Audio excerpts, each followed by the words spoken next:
our political history. Our political history suggests that it is usually very difficult for a first-time presidential candidate to win an election in Ghana.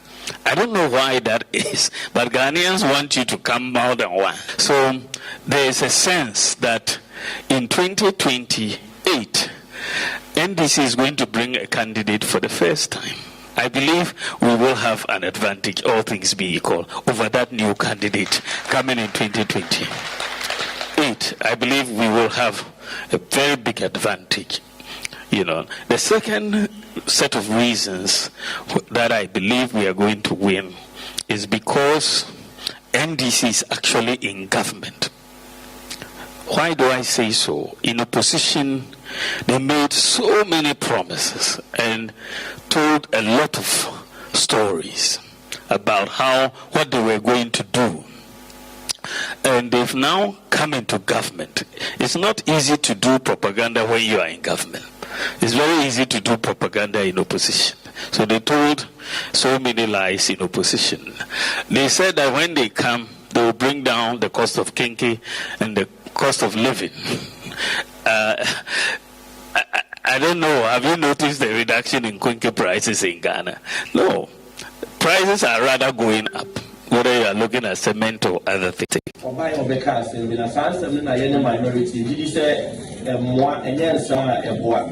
Na ye didi se wo se minister adwuma na ye ahye ne nsa no osum na oye adwuma na o makasa no eye titi fu se mpemfo se kasa tenten entoponko na wo behwa enche bia bra ye papa John Dramani Mahama mampani ye suani no ana minister John Drapo ebe ka asem bi se aka be 5 hours na Ghana yenkanya nyina du fi say ni fanwa ye de be ma infidie na ma yenkanya o ka asasem na nche no no asa da chi ana obetwe sai asasem no ka ye no na entisa na ye infidie ba ku bi ana fanwa ye de ma na ye friend heavy fuel oil HF no sa fidie ni na ne di asa enti ono abetwe science wan kan ya no kra ode hye mo na hye bedwafo semtrafo semona mo chinchin ne nsem na o kan ya no mo dane no ana man kan yi na bra ye sanko hya opiduase nso minister saba be ka bi say aka enam yenu ne fa na Ghana ye fa nwa ye de ma infidie no na sama dum so asa be bi eno na ye ni etra ase be din ye hu say baby a minister akọrọ afi oya di ehu ato Ghana for so and ehu no de to Ghana for so na enye Ghana for nko a Ghana ye wo business community ni investors e ba Ghana esa de bia no omo de ayam hihye anetna adwuma mafi se omo nim de e ko obi kura person ni sika e be di dwuma die wo man ni ma wan hwe sika no onya emfa ma fi se onim se pa kanea entumi njira so e wo ye man ni nti ewu ne minister Africa kasa no adoso e wo se otu na bo kasa no ho na adwuma na ye ahye ne nsa no ye obai obeka affected businesses. First of all, we have hospitals in the area, we have a university in the area, and sometimes the choir goes on for 2 days, for 3 days. So the key impact will be to the universities, to the hospitals, and to the other schools. Now, coming to the OT region, my area, I was in a constituency a few weeks ago. What happened is that, like what the voter, my colleague was saying, similar thing, but even this is better. You may have power for about an hour, then suddenly, intermittently, the power is to be cutting off, on, off, for several times, especially. It's affected businesses. First of all, we have hospitals in the area. Aware of the mandate we have, the importance of power to economic growth, especially a 24-hour economy. We cannot achieve that goal without power, and ACG plays a big part of the value chain that delivers power to businesses and to homes. We will not rest until it is zero, or it is negligible to the point that Ghanaians don't bother about it again. So the fact that we are within the threshold doesn't mean that we're resting on our oars and we're doing nothing about outages. Every day we are thinking about reducing outages. Aware of the mandate. Recall when they were appealing for intervention, you saw almost all the 100 and about 73 inmates, kneeling down and begging for mercy. I would want to use the platform to beg His Excellency John Dramani Mahama, the President of the Republic of Ghana, to exercise his prerogative of mercy in granting some of them amnesty, this year. You recall when they were appealing for intervention, you saw almost all the 100 and about 73 inmates, kneeling down and begging for mercy. I would want to use the platform to beg His Excellency John Dramani Mahama, the President of the Republic of Ghana, to exercise his prerogative of mercy in granting some of them amnesty, this year. You recall when they were appealing for the Auditor General. This report, as distasteful as it is simply predicated on the poor job that was done by the audit service. The standards of auditing the Auditor General. This report, as distasteful as it is,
and then I say, I say, hey, quiet, hey, I'm out of Ghana. Ya was yet to say Ghana beer.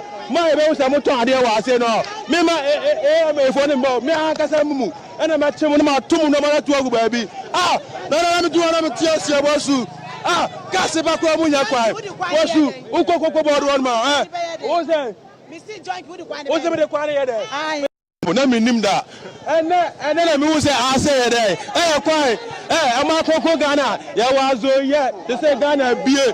My boss, I'm not talking about say no. Me, my phone about me, I can say, and I'm at one of my two no matter to baby. No, I'm doing another tears. I was you.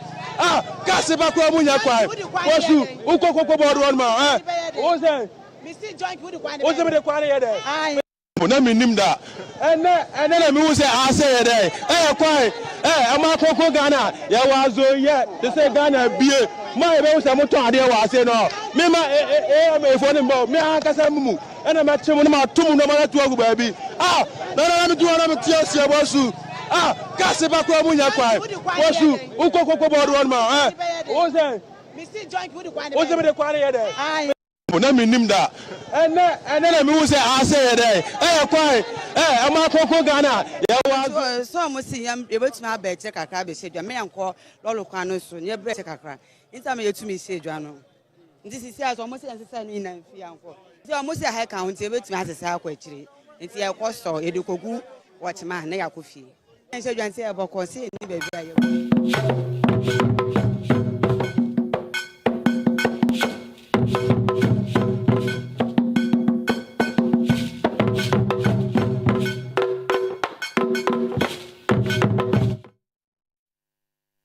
We amane she mamu nyina jo Kessben television so ni ene ye brada May Cotonima was in there to so eduno, our film Pimino, and a eduno no. Do brother you senior transia, Adwenkyere you may dear any day bro, Fisabre, copy say a baby non do. Ubenya or Kessben TV, so multi TV decoder, so your DSTV channel 364, Gold TV channel 121, Facebook Live on so, Obo Kessben television, which me are all the expenses you more, baby, I wait to me swati and committing the Kofi Appiah. Malamia, the Bobby Chidomi, smooth free sabre, copy say a bebo non do a best or so.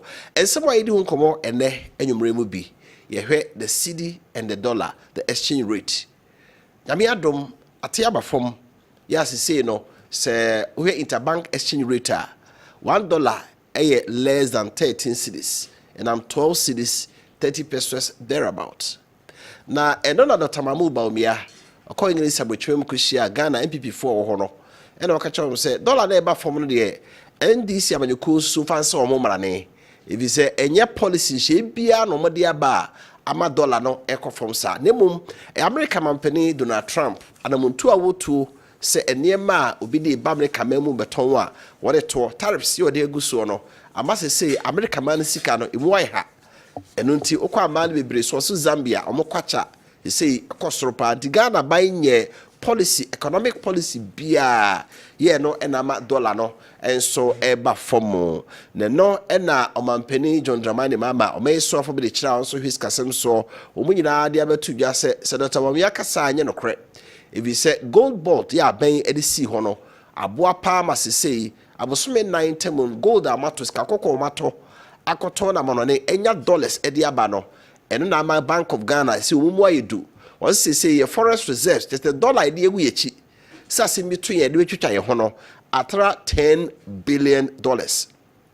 Ebra MPP when you go for akonyanso no na dollar your followers reserve on the Bank of Ghana no $8.9 billion say atra $10 billion I gina homa 5 months of import cover just say niema ye kraba Ghana memo abosumi num ye hu sika da ho ya che say amaye dollar no say the Bank of Ghana will be honti no omuti bi mo bia ope bia kra ne ma bia nsaka bi enti dollar na ba fom ya ban hye a waye na ama etimi abasa enti dotaba omi akasa ban nye bibia na mu America maimun hye ekoso ho no na ama dollar na ba fom a enye no kre Fitch International Credit Rating omudi abetu dwa ne se afi Ghana esika cedi no ebe end the year in exchange to the dollar at $1 is to 15 cedis 50 pesos.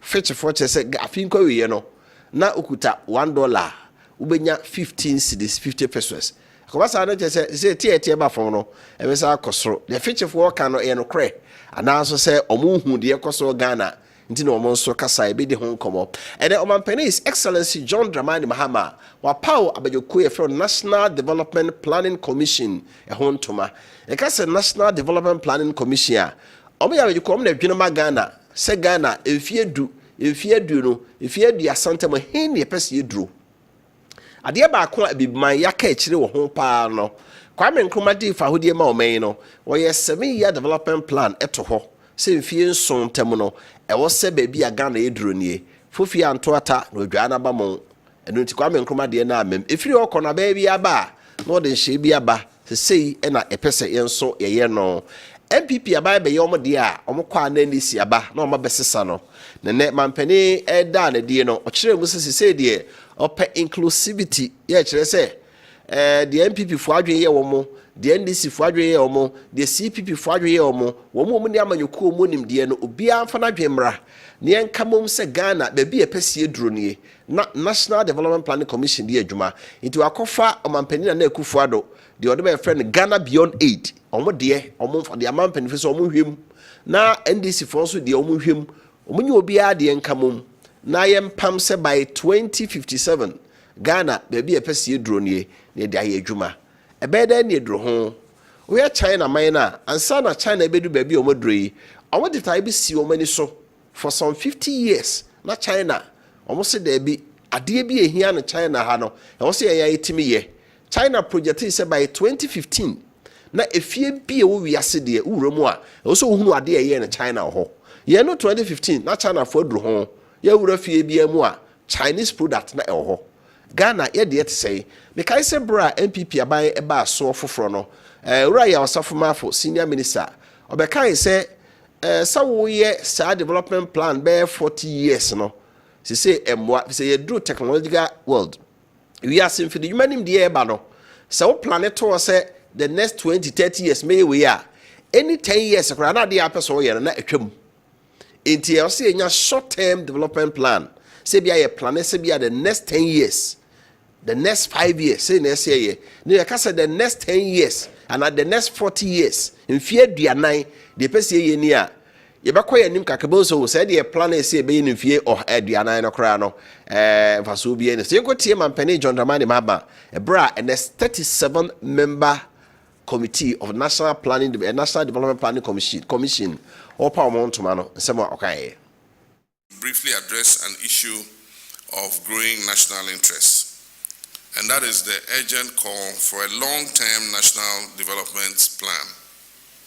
Ghanaians increasingly demand a stable and predictable path for national development that transcends our electoral cycles and partisan politics.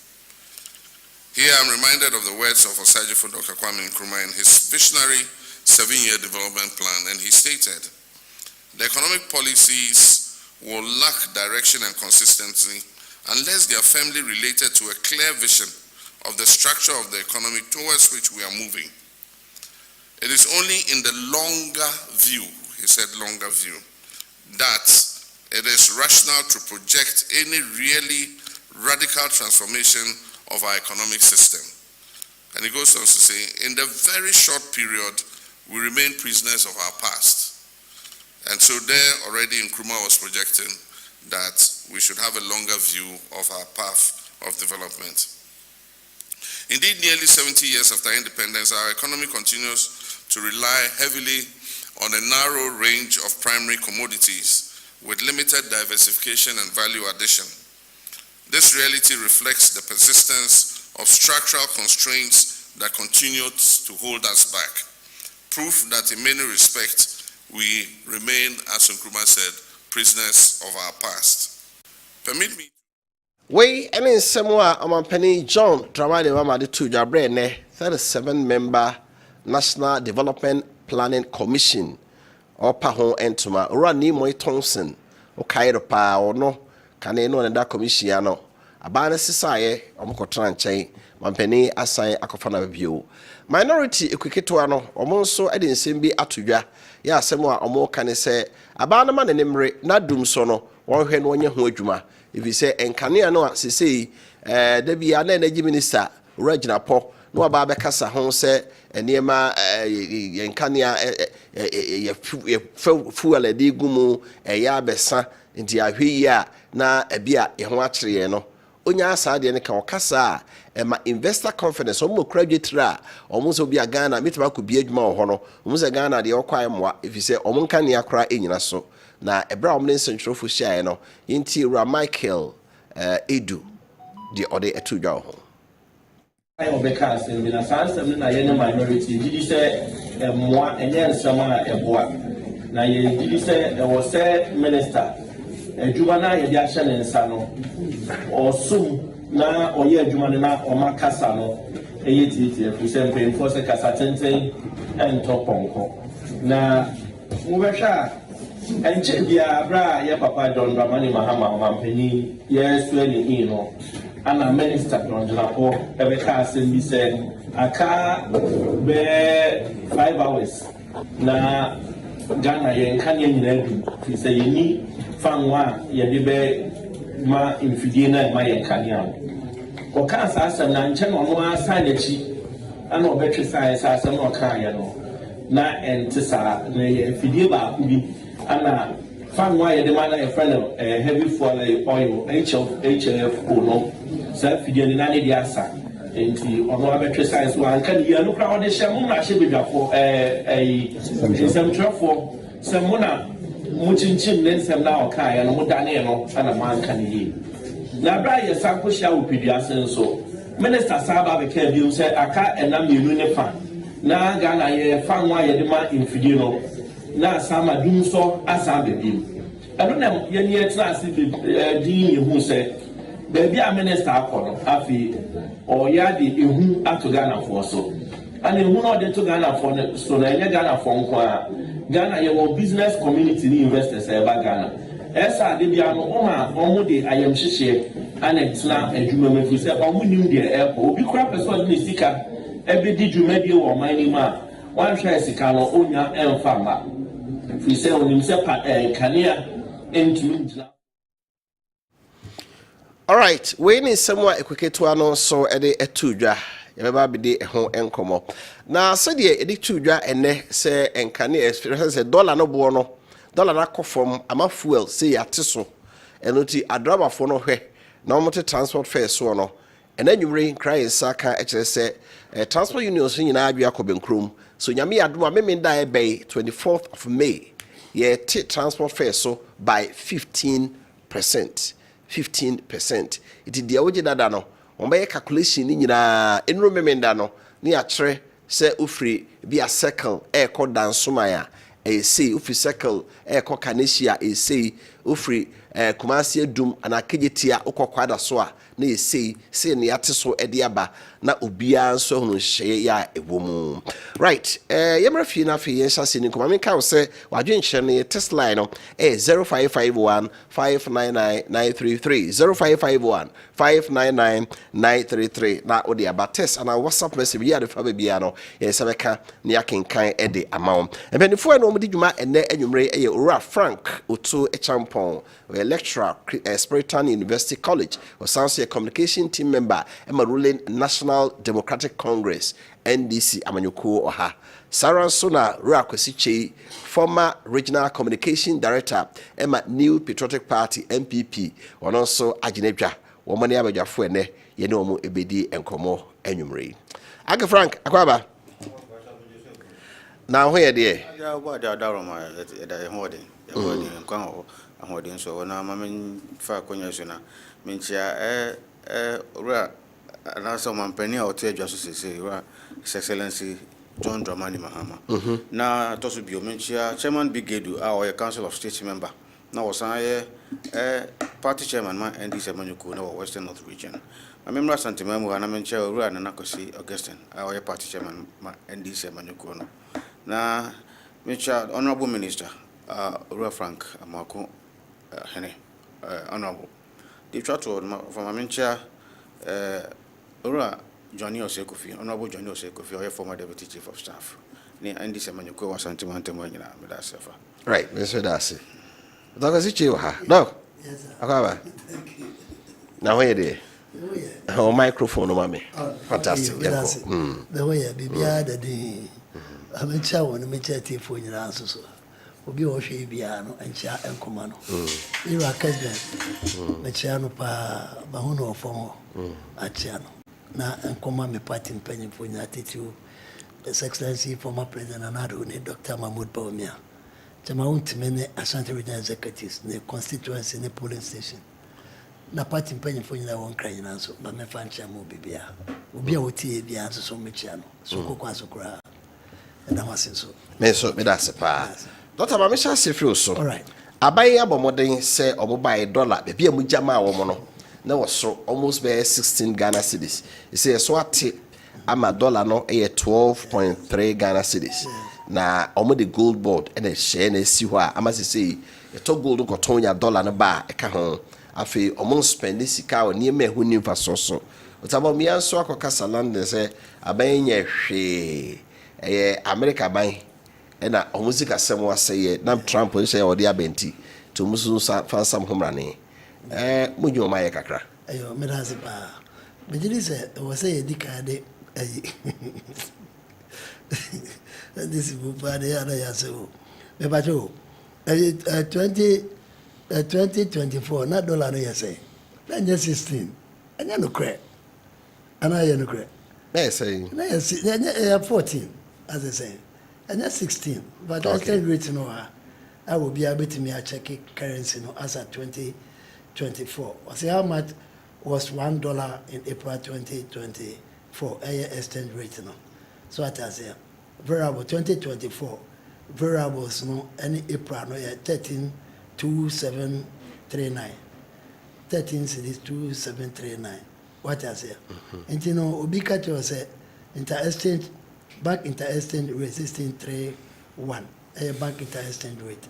And the rates in our hand, me say. Okay. But be it as it may, no. I say dollar a conform. Obia who said dollar and conform. But point another be in a can say a conform or a corner saying. And this is one of back at you. Say dollar and conform now and reflect where you put more. It doesn't mean anything. Because by 2024, 2020 years, 2022, dollar and conform, Mukachi say, COVID nearby, no. And I'm a dollar na day. At me a cough from no, and people point to me credit behind it.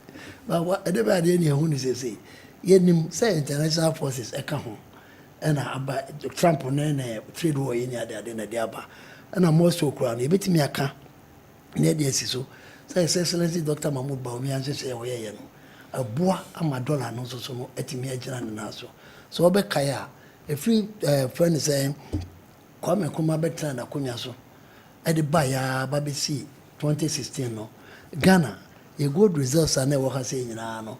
Nay, 8 tons, 8 tons, 8 metric tons, the whole Ghana from independence up to 2016. And people about Baya or Yen and she say, ya what to tone in the Manino. It is 2021, and a year there, a friend good purchase agreement, no. A year good purchase agreement, no. A free 2021, no. At the Baby Drew 2024 no a good reserves no a move from 8 tons no at the bedrew 31 tons 31 metric tons and I debia me did say buy ya e be so yesika no a na ne nyina no me did say e ka ho na eboa and no say hope to me be rubbish ade no say MPP anye bibia wo ho na wo na buy na aye bibia na equally no any kwan say wo be ka bibia de che Ghana for say bibi ikoso ne na ya debia enye papa obetime dia kwa to MPP for so enye adwuma sa so wagye atum se wo na waba na wabaje che ne maye dia ene na bibia be koso sa atam we no ultimate reverse bibi na be ka say enate secondly so no wo hwe sa price yes ene maye ye ka ho asem sisi ya so na wo de abusa ho se impact on anything na se mu ba bi ye hu se and this for no social media omo de atoto so and a cement born conform and he say, Mijane, Mamma friends with this room. Echo Busa Busai. You Busai and I didn't hear 130. Most what you are about to say 82. Because we rub back home, I'm one near back one walk. And my sister station, Yahya, or Yepa, or Koi, Echo Busa Busai, baby or Busa Bia, I say 130, 135, 120, 125, any other day, or Bio Busa Bia, son and a bonneco.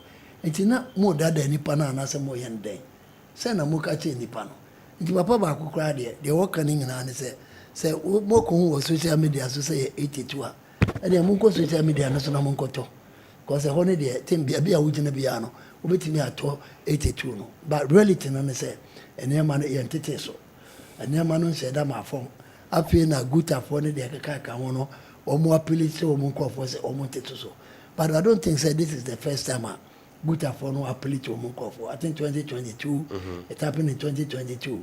Yabeka say about we crime people about by 2017 crown. And no will be a crown country. Woman, I share your moon say, as I say, any coso, a momod, a tumika, any other, a little, and your money a boss. And the ending to Nantias say, fundamentals no, and as a fact is not to see no, a runners our system no. Yen teacher break a crack. And this are sad trade war, ya, not a coso, and this are. Friend saying a shake up a buyer no. This year and you say Switzerland.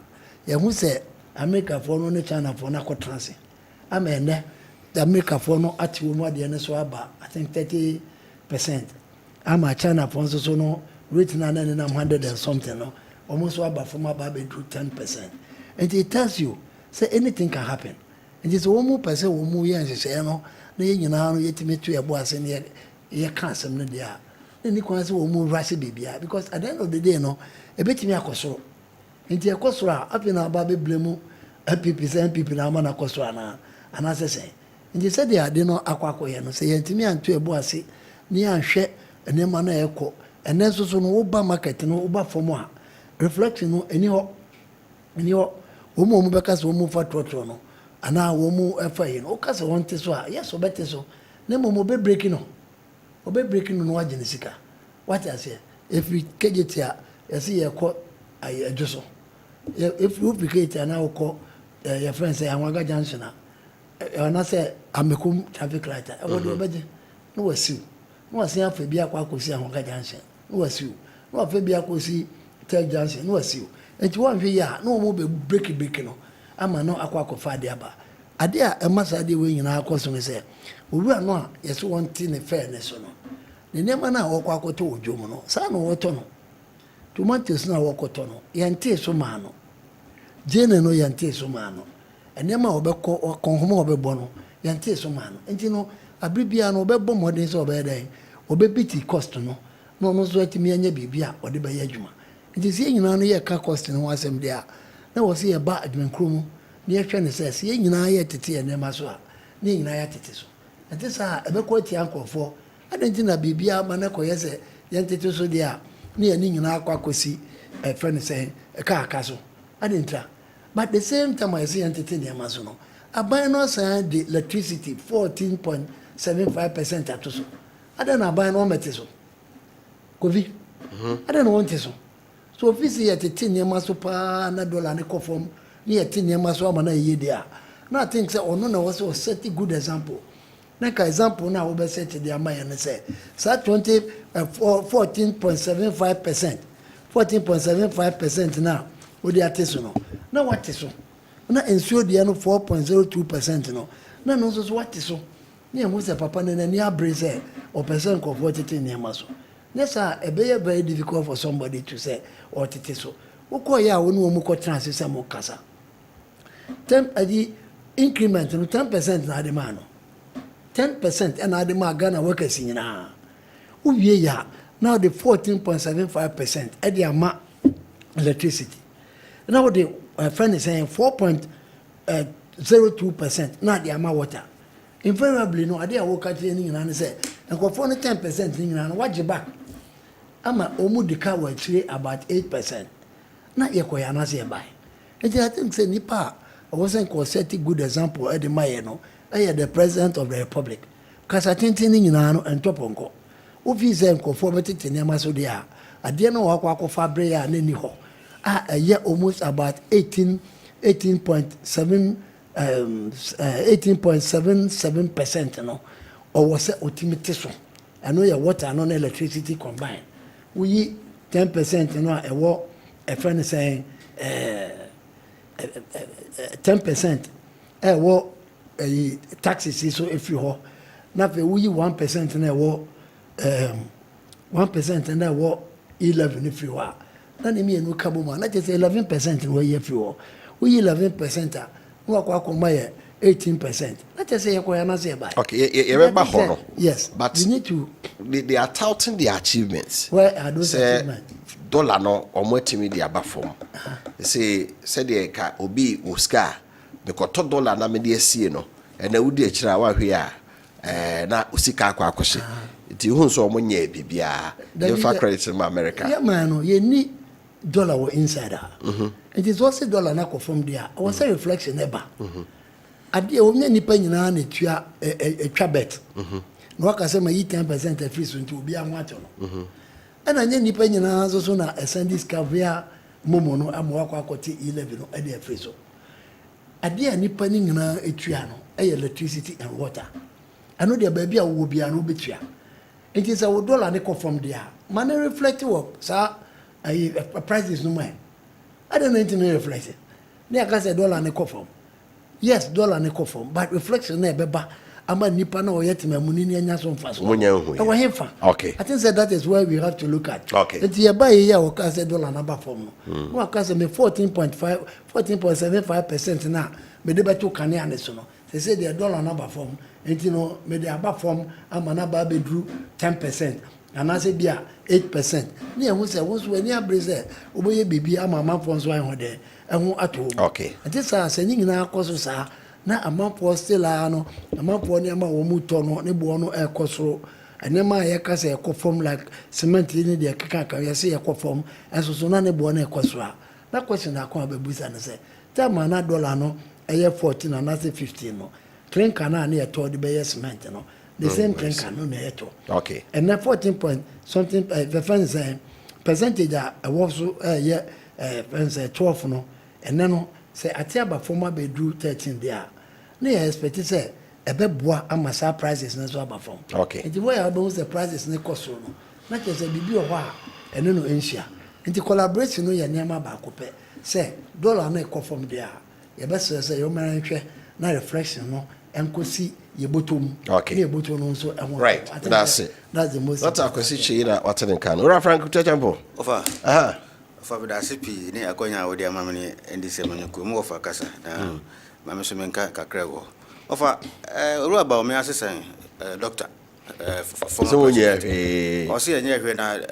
we've not implemented any single policy or no policy and nuntino was a city na sorry no and I say why appreciate against the dollar no the boy won suffer him yet krom was say o man pani dada na be de che ura ba o me aka kire yese wa che dollar no wa lock dollar no e de key no akoma de den IGP me pesa ura ba o me asamba bi no be kire ye single policy or implement here nunti otumi arrest the dollar no that time nunti no touch on who say or economic messiah there was not a single policy but here is the case you are to forcing nyamisha ni dimbo no papa no ya the honorable say ono ura John Dramani Mahama his excellency aka omuti apam ho any ura Samijemfi aka oti apam ho e de adwene bia ba say since time memorial no Ghana yet out here who say a gold coast, a gold mining country.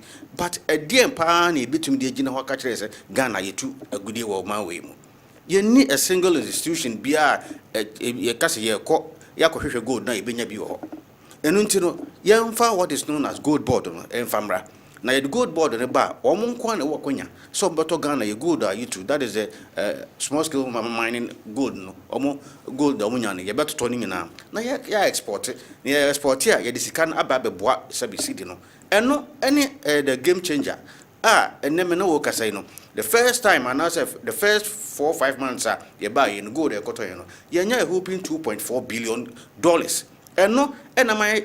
In foreign exchange reserve no aide agina brane no ntinu se sebe ne obi kokwan so akofa ne ma beton a o pe dollar na sebe ho nya na e available readily available obenya bi e de akoto sebe ne nioma obi pe bi akokla ne nioma o porta dollar ni available eno nti enama sidi na aide asori agina brane ama dollar no sebe ne pieto atwe anwe na nmagu ase se won hu ba bi on fa na ne sebe ne sense me na enfa etoso biu remittances, foreign remittances. You know, me papa no, ya mama no mo abroche no. Sabi omusika omude bre busuafo no. Eno so emunu to apija. Together, and ama cedi na day. Sorry, agina brane. Ama na me no kase dollar no sabi oda for mutima onya ba bia amfa ne tin emfa. Enti se wura ba o me atumi gina omani nyina nim owo UK memu. Ekase there's not been any policy I implemented until I say the boy safo hina. Sabi na onu na onim de oka. Because it is clear, say good board is in place, and and you know, ura John Dramani Mahama, His Excellency Ambassador Maboru to force and ambassador. Say initiative from the buyer, and no man no say ne fool aliatete fool so. Record time no. See the to me against trend about 16.7%. It means see that world record. No say see the world best currency. Yadi no sabi ho a man na say the boy the ho ho say for the first time no cedi no onya gina pen bia say abaso body eno na nchen ena me no wo ka say drivers friends transport unions no akom ho abom say me nda ye be ya no o mo betete hentiade so ne se sabiti mamuni bia ho ayeden ahara no de o se ehunu ne say ene banche body mankene rade ni nyina no de nti amane boye de ne se hentiade na eda so omukọ kronketom no komukọ fa nyama ne ba hentiade eda so nti na mane bo na ayeden efiri me nda ko fa wo ha sei sa no mani nyina bo be den ebeba fom amana reflect sa de bia me no hia sa na ka say impact no we impact na eba no e say wo ba so tofu a impact no bia no me so be ba me tofu a ni nyina yeso ate nti nyina no sabe yen kan ye humom na sidi na against strength no yen money chidom na enyina brand na enko feda friend say app said the beya or my morning now you bet me a friend say to my preference jumadi a yedi no atumi den atumi akoso nti ofa na chese nhye pa or much say mususu fa some homane and the answer because America the na offer America the trade war between America and China has no role to play in this what do you call it in the appreciation of the city omuni jumadi bia because say if indeed say America and China idwadie hu ntawantawa asi ho no e wo susuaso bi osi de ne so a ene nka make sense Nigeria so benya impact enka Burkina Faso benya impact enka Togo so benya impact because omo nyina ka wiase no ene sinti ade a globally said the ekoso nti na ma obi anya impact nka yen kwa ye de ne so nyina e ma wiase nyina ye nya sabas body no say in record time no yen ye sika ne na sabi asore gina brand in recent times enti no the all ka say ebonwa say a whole economist ya touted Ghana has a economic messiah or this analogy and this analysis. I'm very disappointed in Dr. Baumi, honestly speaking, because the whole economists are winning the echo. So for the first time, no, you have to be a cotton gold in a matter of 5 months. You need 2.7 billion. Dollar rate, and they control virtually everything in this country. Near these foreign exchange reserves are over a trade war between China and friends America. Excuse me, on found analogy in Tonchang. Na young Shayan to have been said be a gold and you bring more. Yeah, Diagonia foreign exchange reserves and no dollar no about for my seed in the Sonia day, Agina brand. Until for now, friends say, but seed no, a name more than by a boy in the world market. In Shishepa, Uru to forcing any Samija Fini, His Excellency the President and idea go Quamono. And no, and Ama to say, or minor seed, and the currency, as original. So then again, gold prices, cocoa prices, and also can home be. In the recent times, cocoa prices are a costro. Incident I can home be now my foreign exchange reserves, Appiah. And there's a clear cut policy side, a go ama seed, as original and also. Let us look at this issue. So here, the government is not spending that much. Sure. Programs, projects, and after payment of loans near economic analysts, financial analysts just say, I buy no and spend it. The ones I also spend there, most of them are in hard currency, dollar. This year, I say no. Bedroom baby, I feel I buy best say, you triaka or your projects near the adeno. Pressure besa ba dollar no eso. The person me can say in the years gone by, and the woman say abandon the projects are about to no abandon no or no actually deal for us. Into a bad sign a draining on mine coffers very much. Where yeah buying a buy and this buying a basis and I think say projects are cost no why not being so better also on brogate contract to be and on koshe you might for bias and judgment dates in the idea of dying on mine into the MPP for shots in and near to us. So there's into some analysts and say, you spend the year. Me no, it's neither here nor there, no me whom baby sabi or ye analysis in the free bar. Because I argue say Jumadi and MPP for yening and the Baba to us because your mind is sick and modi shares until you said it to us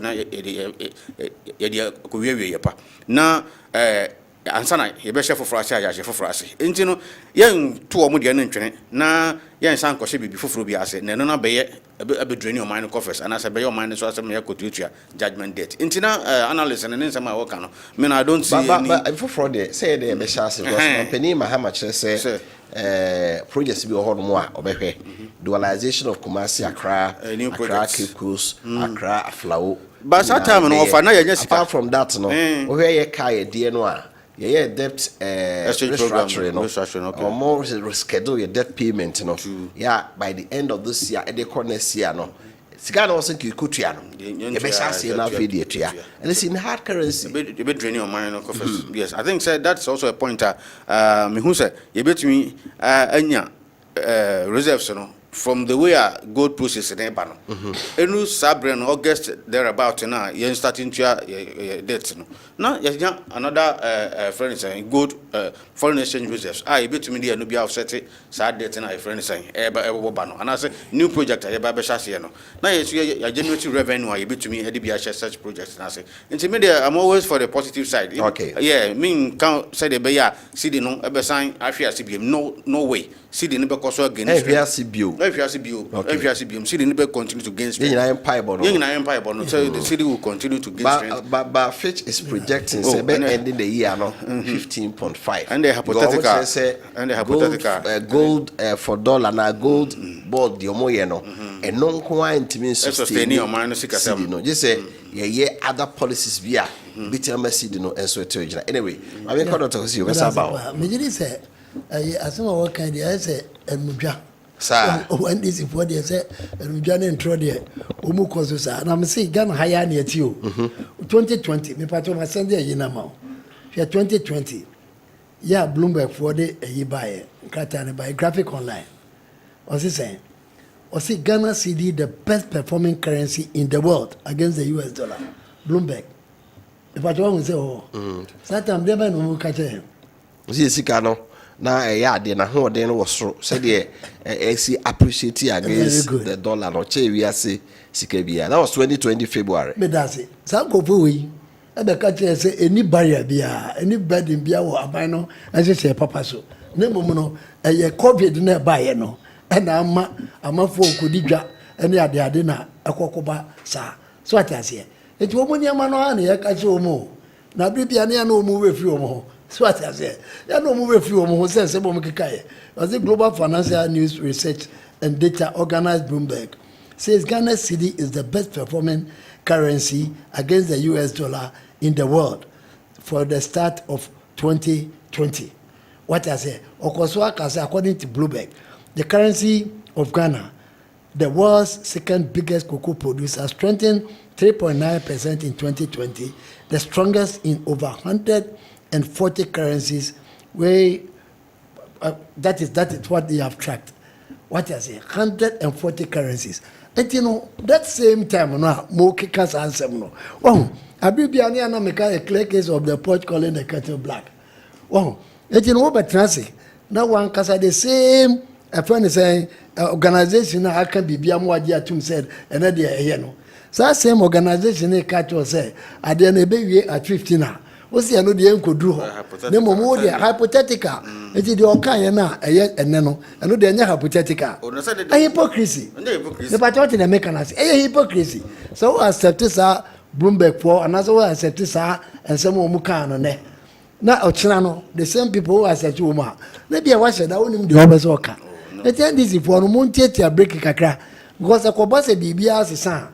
I hope some more be more abandoned, abandoned than no so umuna kwakoye we anaso makwakoye we mwankasa munim tade we say no mo ho de ben achase pa ye kase ye koton gold tonaton.com foi ye koton gold ye de me ade pa na maye ye different amode aba be ka ho ba mo ba ye no beto say gold no wo ho Ghana friends the Bank of Ghana to gold ne dada you came to meet it won't be meet ade no na ade no eboa ama system na koso na wotina muka say nya papa na wonya papa ntie ya betie de na say na gold na wo kan wasem say nya papa no the same gold na wo ka say no na ama de na gina na say you guys are not being truthful to the people of Ghana. You are not being truthful. Anya bi fufu bia o they say they one oye nam no wa fa tomatoes bi no wa ka ten say the way kan wo say no de anya no wa fa ti wa koyi the same tomatoes are free in the bag mu wo the brand no wa say de atunche abraba wo mu ba no there's a BBN who are better a free MPP for no buy a beboa amo system na koso another boa magana no apija etimodia mumpupu motunko na de yesu mu bebre yan kase mu wa mu fa yanko nyina ne se Ghana no nyina ye pese ekoyie na mum no ade a ye hwehwe no ne se e be reflect o kase nyina no ya brabo no emamu ya brabo ne mamu mo ye day in a day out driver for so better transport Saturday on bet. Omate. Ati fuel so. Me ba omate. O Saturday on bet. Me ba fuel no yate so na omate ana. Answer ni ye no. What I say? Ana yate so no so reflection on the say. Yate so you say they about 2 cities. Na nipa ko na wo ye driver no so wo twitwa no totota. Na obekwa koduru no atwa the same 3 cities a. Na mfa so wonya ye na ne say. Me ba what mas. Na mfa so na wonya ye na ne say. But that's the end is the problem. That's Omu Dimika. BBC says, "Yeah, because I'm abandoned. I know that they buy and then another one year near them." BBC, but they are woman cow. Abribia Muslim buy and chair. Na obi a wo ba ye nkyɛn no ada na we de ba ye de wo ba ye nkyɛn no mamu kofi ada ji na no de wo ba ye nkyɛn no mamu ba offer bibi a bebe bia e be ka say ade no nya papa ye ka ne ana sei ye ka ne ano ne ma nko sei ye be ye ho nyina ye dum no ye ka ne ano nya ye ka ne we na aban dada no nya ye petro na mo we na ba ye no de ene mo na mo ye ye owura mo ntia break na that speed na mo ko ne de wa hwe ya edum be bu afa be pone so wa hwe a mo mo kire mo. They say, if there's any change in the system, they say, trade war now, and then they are coming down on it. I move back down. I think that it was 3 days today, and I'm meeting was Switzerland 3 or 4 days ago, and we could transfer. But what in the from 100 and something, and they are back down, we'll be 30%. And I China, for instance, so about from our do 10%. It's a system, no ever balance. Not for trade, no assas here. It's a trade necessary. No bias what the dollar no year you may be. That's all the no said the projections be about say a bit me 15. That's a one bit me at Nasi. No can say be I dare no ye be a say be a bit me say oh be a bit no more cause they were no and then massa near the idea. Send your what one say could do her. You know Ghana honey. Okay. You don't look at yourself Caniano enum.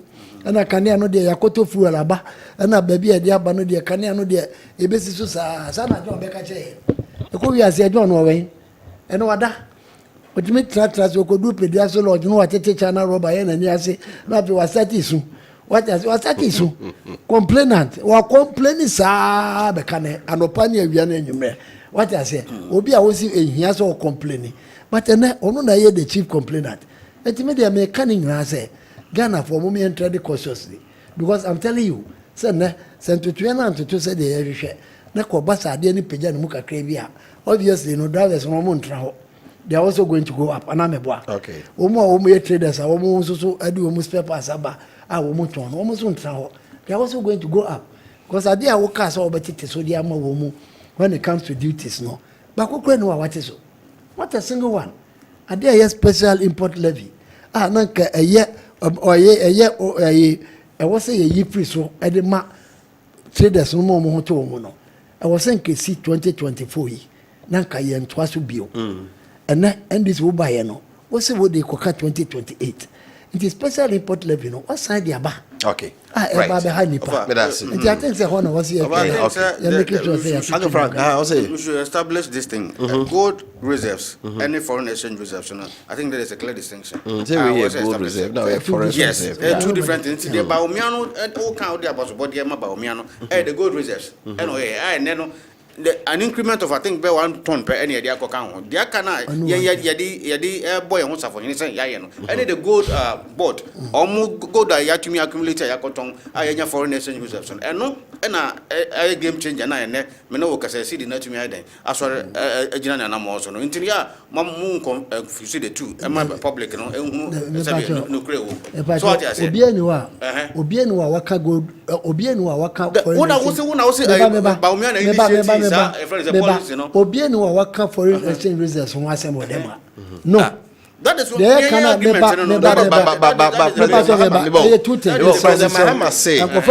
Mahama say Ghana's forest reserve moving from 8.9 to about 10.4%, I say, representing 5 months import cover. That's it. They say Omakoton gold and dollars. They are best support to a Bank of Ghana for Winyebi. Ede ma omayeno. And no tinama is sidino. That is the argument. That our miaso say money policy bia more spending into the more canning in ano more starting spending here. So to me haba you could see the about me kind any day on penny Mahama Swaka. The me and inti my penny and we are BT dot about me also. Which depreciated by 19.2%. The Ghanaian cedi, which depreciated by 19.2%.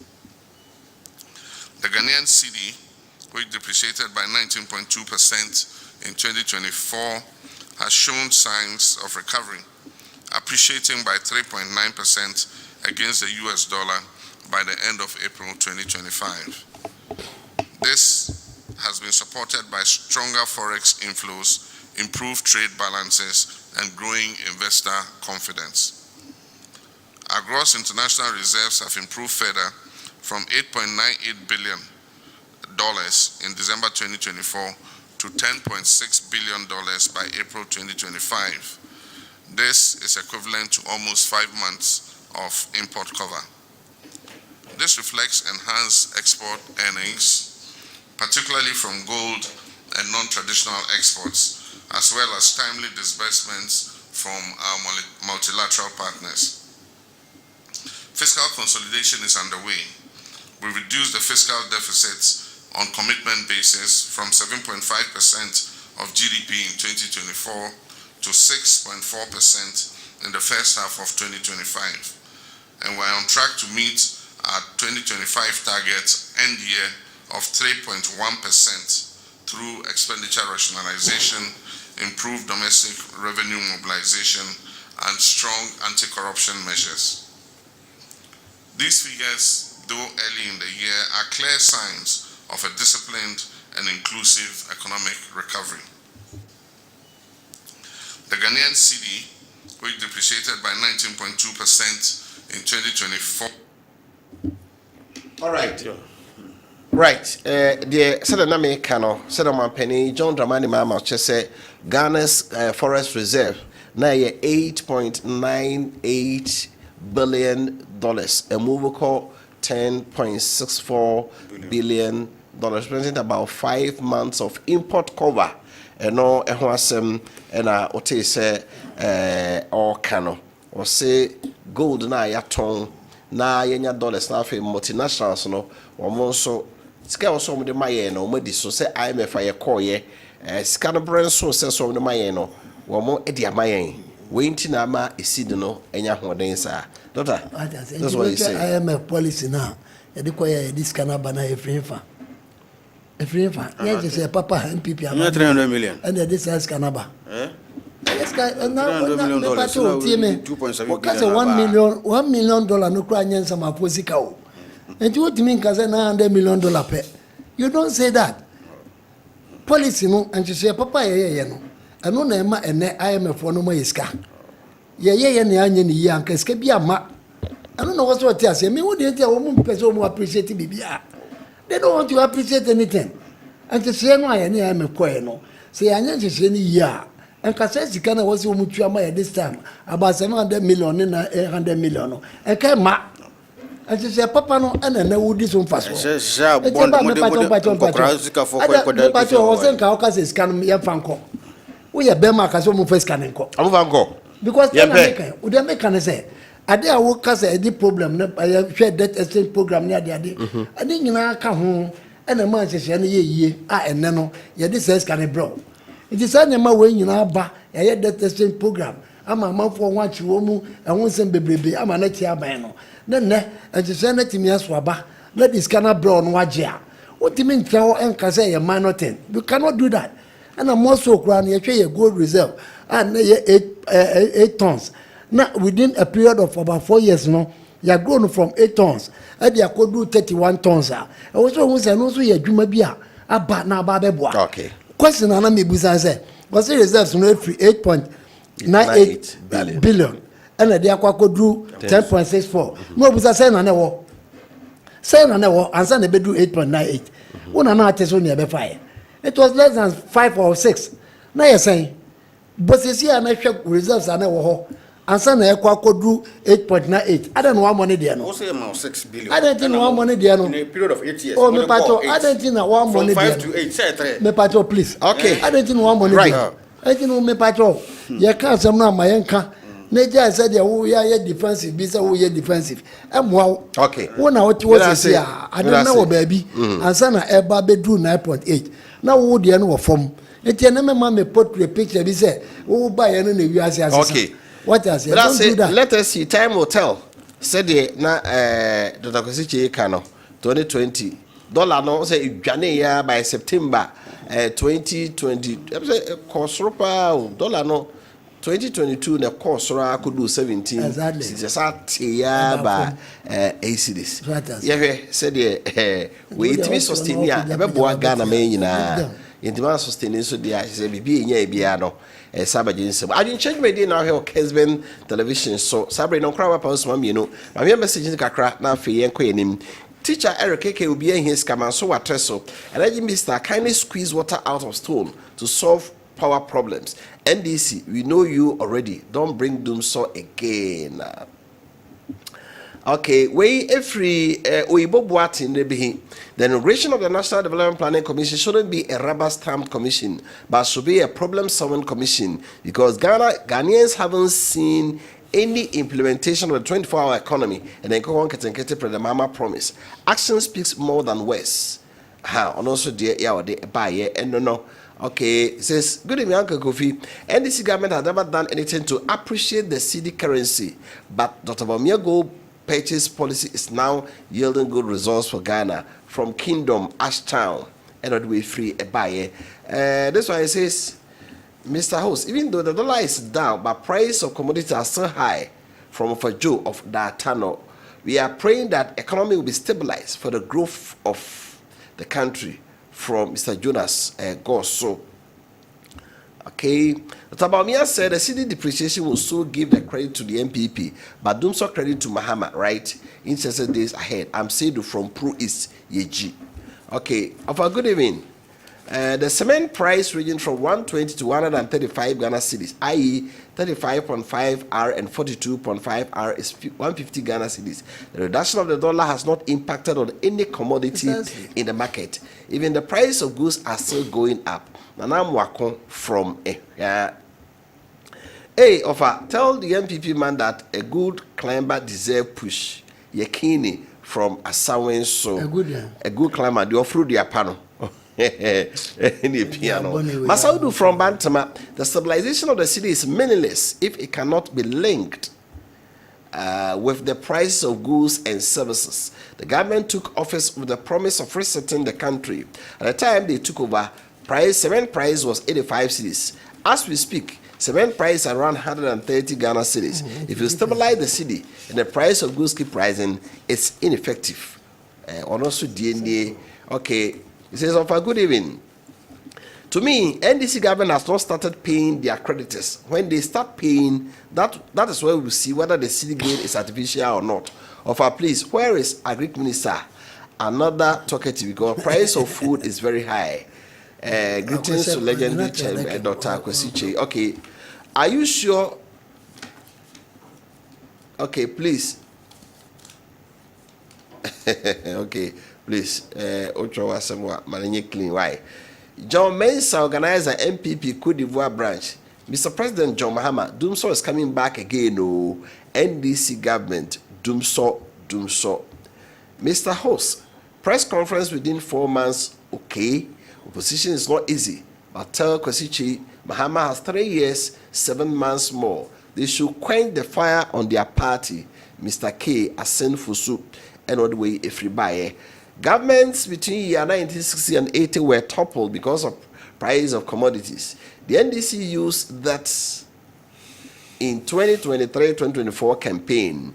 Any government that uses price of goods to do politics will fail in future. John A. Ade from Abidjan and Kwanta. Gonna be offer. The NDC shouldn't just celebrate the dollar's drop. They need to focus on keeping it stable.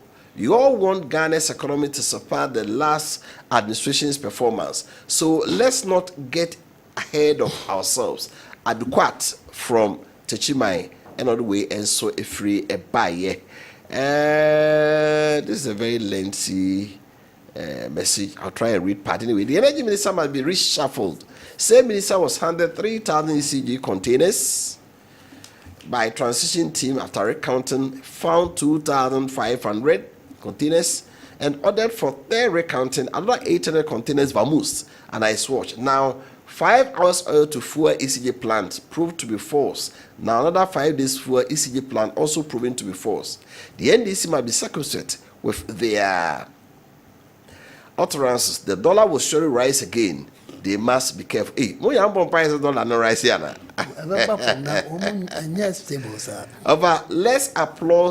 Let's applaud the NDC for their good job done.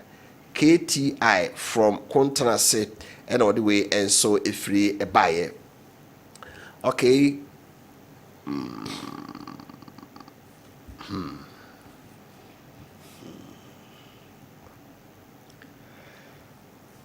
Right. Let me just quickly come in and then. Okay, this one it says, I am Kobe from Chifo Wamasi, NDC all the way. So more friend, you me phone lines so ha. Until more friend in no. If there is time that we can take phone lines, phone calls, you me phone calls be at me. So you are just disturbing the program. Okay. Right. Okay, Mami Fensia, na yemra yenim yemehwe National Development Planning Commission assemno na yemono tew na yenko yenim. Salam di kan ye no. Ghana hwa ase yenim de yeko. So Europe, European Union, hwa America, Japan, Canada, China, amane bi omo de si omani so se bebi epesi drone they plan towards it. Se party A, se party B, and our power. Now the implementation of air coin sa. But the MPP for bar or more direction. NDC bar more direction. So where education say ya. Mekai say every educational reforms no. Professor Anamwa Mensa committee. Omo by say senior high school. If you have resources, yenye in fear 9. You need resources there, a bit by in fear means, sir. To Mampenda da Kofua by no, or your senior high school in fear 9. And this year by no so by in fear means, sir. So the current secondary school education, and this year by seeing no day students, community day secondary school, yes, in the be na Corrado run 1 day. Now you for free, no free composing in shots in free, and be forcing no. Free no be about be a benyabi. And before see be a community day secondary school no one cry no. Koral be dia so metimi akọ. The parties we me no Eddie Ghana men so in the 4th Republic no. O ma bi nhia e wo niam bebre ho. The enema pani e paw National Development Planning Commission ho ntoma no. Be bia me chi ye say Ghana beyond aid e hya anado ye to ho no. Commission mo ko fa meka ho. NDC for the fa meka ho. Bia de fa meka ho. Amine bebre omutumi nya one policy se party bi a obeba bia no na wo de kro no omukọ manim pa Ghana sade na ye di bi ntino MPP wo de omde fa NDC de wo de omde fa nti ade bi a we be hya ase no we boss da bi de wo ye na nye na aboye kakeke no agya aguo no so akọ foforo Uncle Frank fa who say we afa de eba we e de sakrai be ba no so me de nim say abekro wo ya abode ya da bi fa Mr. Jonas, I will go so me meet in Otek. I was the chair of maybe so team. But I said now the mechanism said this national development policy, no, I think say it's long overdue. The idea and command way, you know, yes, national development policy. I shall say that 30 years ago. Time share your constitution when I say 92 now. I was saying national development policy and our national development program. Aban bia regardless so we no yen fa minister first to me mobile and national development policy no and our plan program no and no and can guide your friend say the development agenda we ba aban e ba and no e bia nka in the next 4 years no I was see university public university or region BM hospitals you say regional hospitals or all the regional capitals no what started that program no and say for and water and I say 4 years in so na ye to abana say we anya na aban foforo be ba no continuity no abe ono so ide abeto aso e ba de na ye meager resources na ye wono and I say sika ka ye wono ye to na jeje mu and I say ye mfa koye kosukwan mu project bia because na wo hwe sese ya Saglemi project, affordable housing, IBB. There are several projects, Agenda 111, as I say, no, acquire Kosukamu, acquire BB. So, when Senanka was that national development program in place, and a bank Baku starts here, and I compose Upo, Oba now, you have no option than to what? Continue such projects, and answer such those projects. But, and this Sanya Sanity, until you're John Domani Mahama. Onya aniswadi hunu say yemfa national development program emra and our national development policy. Wow, Apao, Sabi, Nimdifo, any Nintinia, Omba Betanaso. I share sa policy. I think it's a step in the right direction. A Baba Bois or my way in Coswan and Puntu. With the Emmy de Bibri, but I think Senanka in your MP for any woman and Cababua. So, Nanka in the clergy, no, in your other stakeholders, be a Bermua. I think say Bebuapa, Nanka, I binding on everybody because we are in the scene. However, productive the thing may be, and people for Iba, one way or most of us are saying, idea. So, Omono, another money in Bayard. This is my candid opinion. Can you involve other stakeholders, other political parties, the clergy, the academia, now Omuna, no Bianfa, Nisusia, Emra, near find yet program. Say the Bayard. Became constitution in Ebasa, it will ensure evenly distribution of what our resources and answer development. Ebanisa, young development, and concentrate on one region because I know say Accra, I choked, Accra, I overcrowded. I didn't hear about the nature and crime. About the nature and development thing in a one echo. But that national development program now, I say policy now. And can be evenly distributed. Kakrabia will be region with joy, region back on way, Tambiano, development and a better uniform, Ubia Mina, Sabi, Necessary, and any idea. Into a idea, media, me bought a banabasso, me bought a penny basso, say 1 year, and so I didn't be a tessa now. For the first time, ye babinya such a program. Now, a baby of a babiano, Sabi, a bear, a shady, so this program, no bedding, a bear juma, no minor, young development. So, because Minoka say, Bimo, Krubis or Cosi say, in Sukra drinking water crown or Sabi, a Bimuni or Bucrano, road hospitals near the in our clinics at the ground, district, whole district, Omni District Hospital. I think, say, Abba, say, Baba Bois, and seeing now your money children, Yantanity. Now, you name DNA, a home for my such policy, young famano. Now, you're ruling it out, say the Baya or Mano. No, you bet me at Tremona and Niger. For me, that's a yeah, sorry. I said, I didn't sorry. And this is what is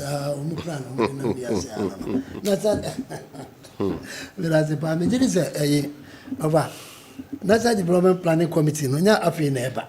Commission. What does I in a partisan? Picture, we say, Mahama, now go for Bibiaba. But many problems say I in a partisan.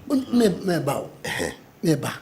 For to know who printing it is a Mahama and walk for one agent because I believe any was so no one I go for agent and walk for National Development Planning Committee Commission be the Abbasembra Yajuma. That is not the issue. And she said, be blue. Ghana no yepesi ade yadwuma e betimi de yadwuma ma na yi it is already there and we no ayese ehwehwe ne mu bi na wo mu pese wo mu ye hwe wo ka bibi fast agreement ya na me pese wo mu bi o ma no ka agreement wansem. It is a shame on you NDC a shame me te so mu kan wansem na ayem say na ko fo we plan be no mu de nam ana say na da na no mu guso a ko fi wo mu de be da ye so what I say agreement mo amako diska ya say krata amama kojiska $200 million. Some of baby see that 5,000 at the amount Ghana for. Much as yes, mu see 1,200. 1,200 na mu see no see $200 million no asa. Edan ya musi mo wie pa no aye 680. 680 no so sewer system kura baby ya kwojin so a nso be kwa kogu kura nka ho. Sika $200 million no asa. It's one no blame no. Why no blame no? Why do you blame the baker when the butcher bakes the bread? Wow. How do you blame somebody? Such agreement is one and for the sick and cozy. Why? Moba ye, moba do ye. Collins that are known and penny for Mudano. No. Some of when you are, Moko Kota Kujaum. What that $200 million? After which was a whoopee $2 million. Which was Obia Comis appropriated $2 million into Kwakoji. Wabra obedi $200 million. Wadia koma a friend is saying, I can't pay for Lebanese in and I say, why? Wadia koma na manako discano for nothing. Muntimi me manon can was him. And the hypocrisy when I'm ready kuma. hypocrisy be na mo de ti kroma abo ba be blame obi na ho na ko fa ne sika no fa nkoye aba we ba ye bibi je sa so kwari mampon na afri ne se MPP aban ne ba ye ya under Dr. Adukofo ba bia Dr. Obi Amamentia no a wotimi gina mu ma senate for hwe ye a enne o say to the second estate yetimi ahwie abia no amankofo team as we speak now.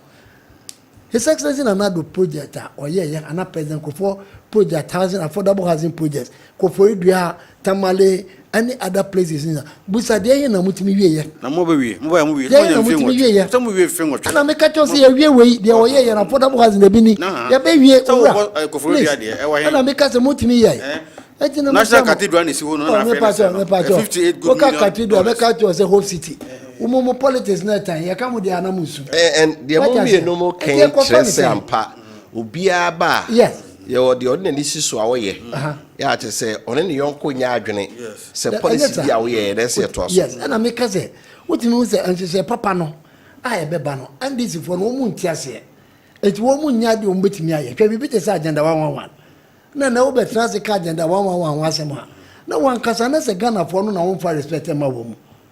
Because the project is there, I will be a agenda 111 projects are about way, and as MPP abandoned and NEC so. Even the way ya Ashanti region has a cry. Yes, baby, I will be a nitua and what you might well, everybody can see it for himself. What did they make and I say? I say, who been Kokobin, I quote from Oforikum has said there. You can see it for yourself. Everything is there. The motor is one. Mobile project is one. Mutu yene. Me pacho. Besi na for nya de eternity. Me pacho. Me pacho. I frank mani we am baso. Me pacho. Open esa yan fan ko nesa. Go wo mpe me start pena osu. Mamentio. Me start obesu sesi a enti mia wano na men kasa. What I say? Mami aferi no ankasa. MPP aban energies ka mo makodu ba bi o madri. Sa contractors no kra no mko. Iro jet for no mko. About way in the buyer or Moko Jiska $80 million. At the can once and a contract and I say about. And then I said, not yes, okay. Coco be cook from Ofuricum, na coffee, a Jumane is your quarter na coffee, a Jumane war.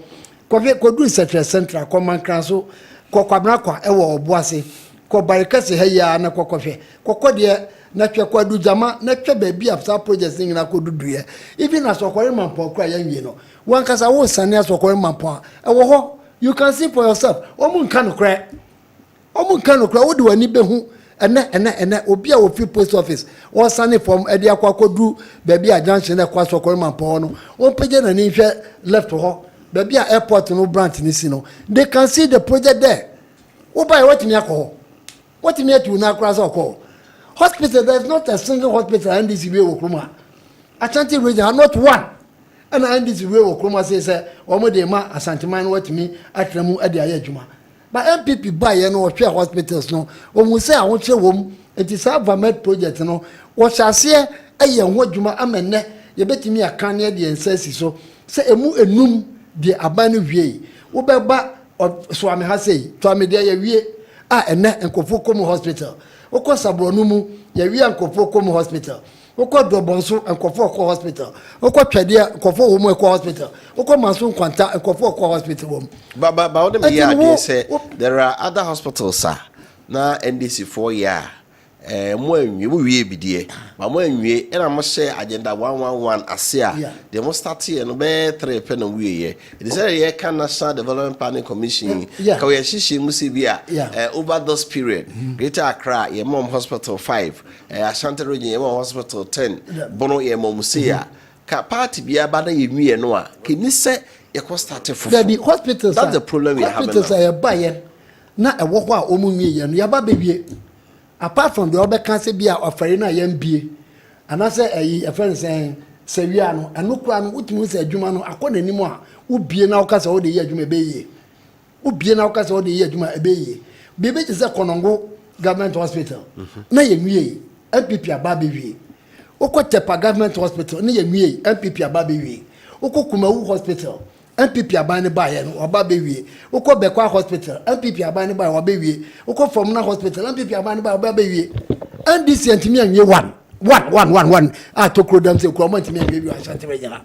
What I say, at the MPP Nyankophobia, a development project, yeah, a Becassi, a Jaya day, yeah, they are two. They never have come for not here and see where ya, as you are for bare 44 years, he cram. What you say, the babu year, I and about 5th or 6th floor, no, yet me, yet I could do baby a tree. And this is by a common to meet woman 9 home. On 29 home, class or call I day, aqua crochet. What I say, at the name of Muka, the hospital, the Kaka Kawina, or call na same baby me did a woman who said Vincent. A cohort child. Pictures no near the didn't know the buy. I mean, was a hospital near ye. Baby, I know I can't do no name, no, ya baby, I'll say much. Baby, I nurse if one doctor's better is completed. Baby, I watch you, I was say much. Now, hospital, you know, much. Fridge is what be our now you plaster and as woman you cylinder, not as woman ye. And you know, me did say, you know, Yamayan now. O buy ya no na ka obey attempt to cross Ashanti region. O wie one crown ya. E ka beboa. Am ye hu say ye bibi. But make me akanam de asisu dua say when it comes to projects MPP aban or the necessity to awo ye no edoso. Eti so say National Development Plan Commission this way. MPP won beta echire. Modem susu ye beboa. Se be ya enkoba say aban ne sesa de omo bedwina ma ye bia e beto atwene akofa. Dabi obi antonkone anyama wo wa ye and say abane ye yeah. I don't know the whole example amount. They say who ho now who your friend you know and I said them invest you has the second phase no na na do na koye na hwede na na do ye wo you has hwede wo ye wo you can show it for everybody to see. Project bien where buy ya kase what significance can say bia ya kase be ya yanje hwetema akratema motorway asi wasi you abane buy what me ababe akra kumasi kwan yeah na wo mudi wo dwa wo manu ya beba be wie ni ade ade his excellency na nado danko akufuado ene buy ya wasom a wo ya ade ne saa ene wo hwe bypass ai wo konongo ni ade ade a apipi aba na aye ade aba ya nim saa aba be piem wo konongo. It is there for everybody to see. What is the mechanism? It make me aka nam de asiso say with the new patriotic party no bibia no ebeka say national project a obeba obeka say wo yi ni self wo because say obi na eye anase nye obi na eye bibia ebeboa no eye enema bi te say akwan ya na ya betena ho achehwe efri anyan kwanta de ko oboase for all these years ni emfa yen sankan but abani ba ye no hu say necessity wo ye e de copy oboase hwe oboase town roads na hwe ko be kwai town roads na ko hwe ekwan ya na odi free ajoso e de copy mu odwaben akokumawu wana na de ne saka ene abani ba ye no ye de watimi aye atonzu kwa ya ye nyina e betimi aka ade ane ha Ghana 42 asantime pa no eye sa Kumasi High Junction ne so a ensuo to bia no a esrai ene atonzu oni na afrade ne ade ene aye thing of the past. What I say because of bridge kase pa his excellency Nanado Adama o hwe ye eba be ye de to wo maye kwatafo de me na nesi ensuo to awuntimi nko hwatafo bridge papa ba na ye se be ya ensuo na eyiri fa nipa ne ade ade nyina watimi aye hwe kwan na wo ye de kopie sa atafo akronum ne ade etimetimi aka de ateso se MPP with or without planning committee bia no ye betimi aka se project bia esefata se ye be ye ade aboa Ghana for ama etimi aye yie no ye be ye ama Ghana for so right etimi anya for dem person I still maintain we be no pato mani nye masi we go reference it's not about projects. It's not about projects. I want continuity of long-term plan. It is been done. Also that make education there. Make education there no. Parties moving you know be out in the direction. For instance, it's so here there is double track system. I so Dr. Duchum and the buyer say and Corona free as your more corner or dorsal in the double track system. NDC abaye say double track system enye ye ba ye be ye free ho say omo dwene omne private schools ni din komo so no ba be ka ho ba ensi ye MPP abaye so say na be private schools de untimi fa ba sika nko ma private man say on fa school for nko da. So the policies do not meet. Asia, it is basa de be a government necessary. There be asasa. If you are there, get to a bio. I get 1,002 was it. adeɛ ketewa bi ɔkɔ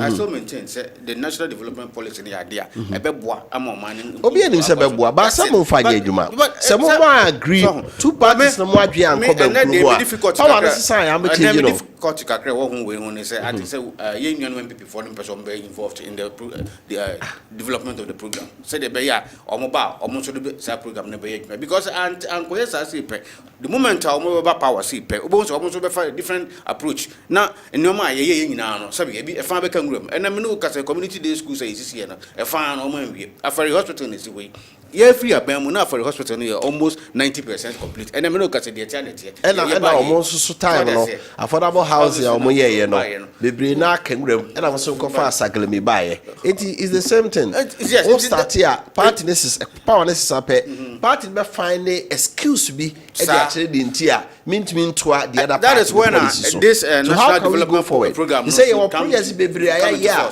ka wo say ya wie ya tie sefri na nka de mfa so bre yen asaglemi 200 million say no okay dollars o you see this dollar e bosian so o kwa kutua omo sibi nyini nyina no sibi omo sibi ga so omo si o omo sibi ba yen su na de de mfa so bre yen aka ho affordable housing Kumasi de ye de masetefo but other regions bebo other regions die ni nyina aka ho ya anye aban ne sisa ya say omo sha agenda 111 ase aban che sika ohia se na owi agenda 111 ne 1.7 billion dollars omo ye say sika zisi a enti ombeje go na che se debia no NDC ba ojibusia ye project na oboye ka na ojeguo na MP ba on so agibi na o maboye ka na kanwuram mi wa ye ka abeka Ghana desktop ho a betua so here nyina nka National Development Planning Commission ye nyina ebeye binding so na me kan so ye nyina no ye ka itimpa ho na ye develop one development program constitution no there is a part of the constitution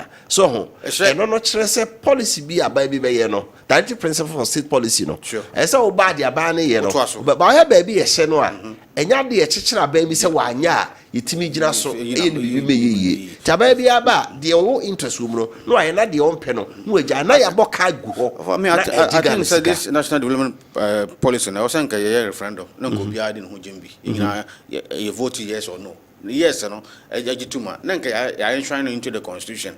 What is near entrenching because so ba upo wumpo that is the program you have to follow and for manifesto and no agenda for be free chirema the minor jatum say nyina na yen use no and what say dey you see I think say no boy because that's my suggestion do say nka you develop we ni we are your majority of parliament yen hwe ne referendum ne fan share a friend say yen entrenching your constitution say dey be ya what by be party A or party B you are binded by what is in the program now and on the evenly distribution of our resources because we ban over here we bound to be in control say and sign a contract in to us and if agenda 111 most of them about 90 of them in our kingdom it because high and started and so it's got hooping $100 million and it started say the year 111 what projects and idea can scan a cover no him e bi national cathedral say we 58 good American dollars say you are going to waste you capital cry nim obeko no enso na da ho and iron rods esisibu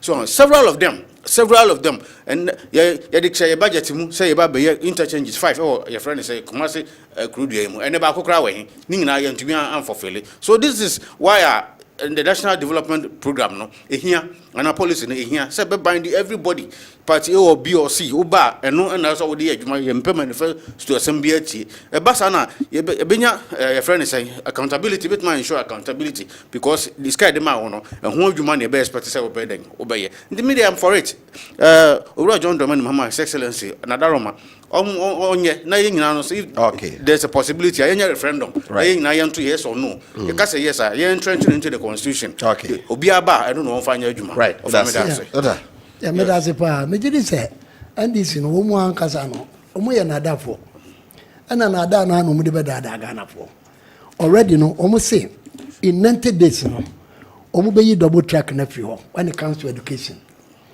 90 days no aso mo ka tie say mo de be ma day school o de be ma private schools anya MPP for na say won't me first come private schools na mom Ghana mra no emma ho kwan say o de Ghana sika no be ma private school anya bibi for na eka ana ofanya sa na tie enti wo be ka tie say 90 days no wo de double track no be call private schools no want me amfa anko na eka na wo ti wona wo se akasa wo kasa no de be na emfanye de na emfanye entro na obedi che Ghana for unim pepe say wontimi mfa anko unim pepe say double track wontimi nyim free ho ape no be ka tie say agi say 2027 ansa no ye free ho eti dede bebrebe a wo ye na double track na double track na enya dada na be dada ye adada na obe den wo ba be dada ye enti no omo tiase se Ghana po ye hu omo se double track na no mu ka se enye papa ne adade nya no they know is the best way to go unless of course omo ka tiase nkoda no ye be ma bia trafi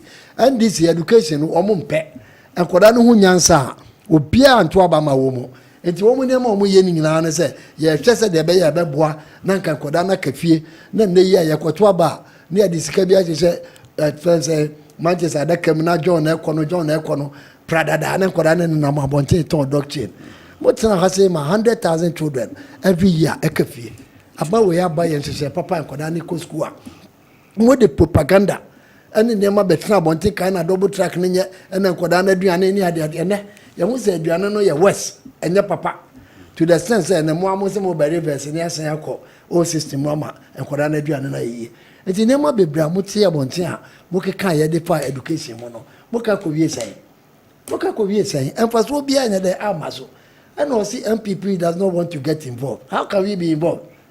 Committee or muti ye na ye of akachem MPP na take committee no one mo kwati mo committee and mo se mo na mo manyansa po na mo de koye adwuma. But why do you come and blame MPP say they don't want to get involved?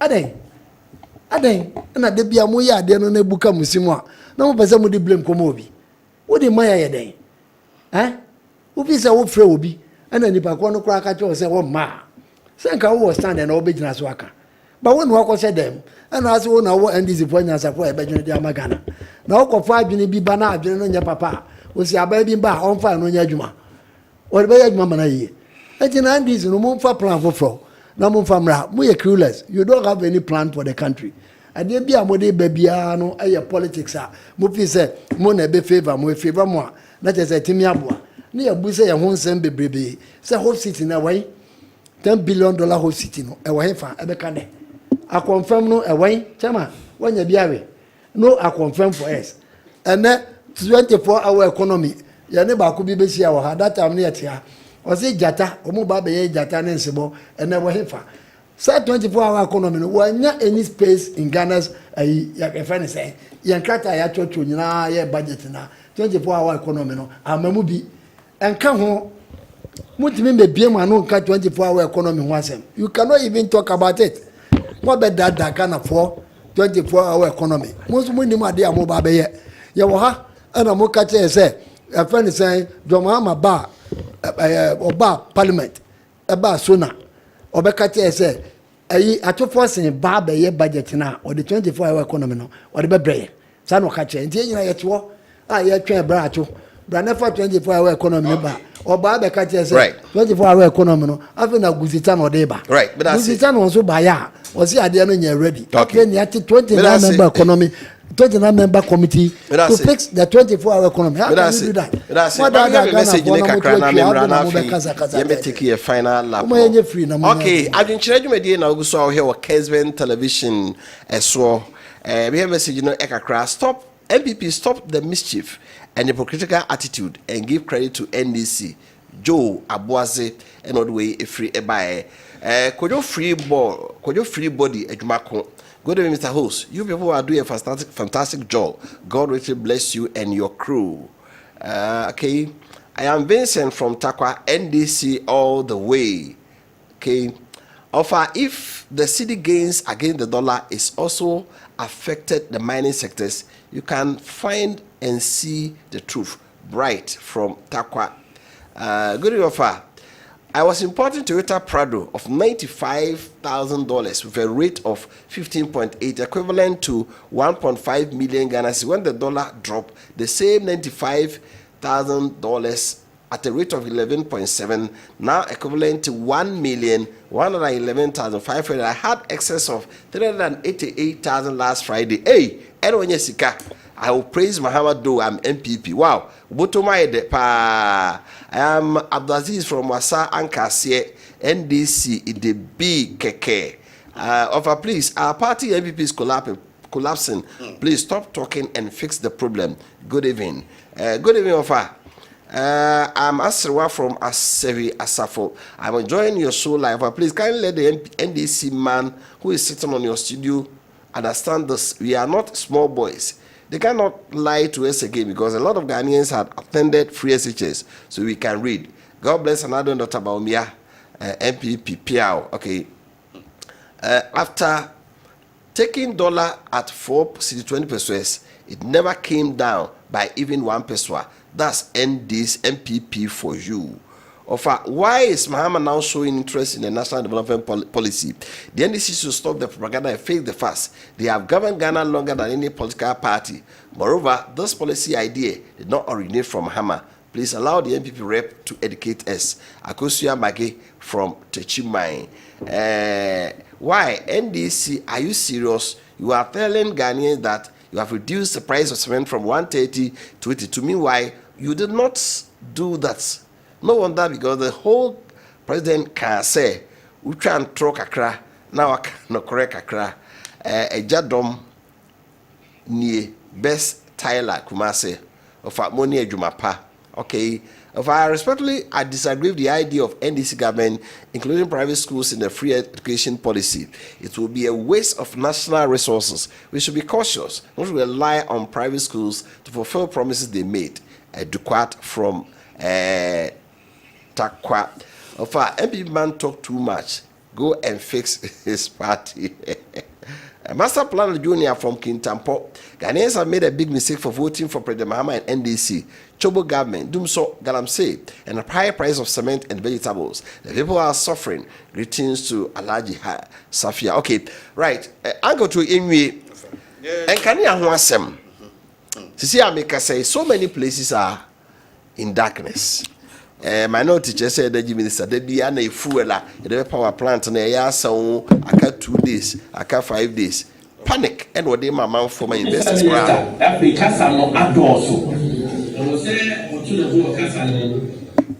Investors a crab will be free. What can I say?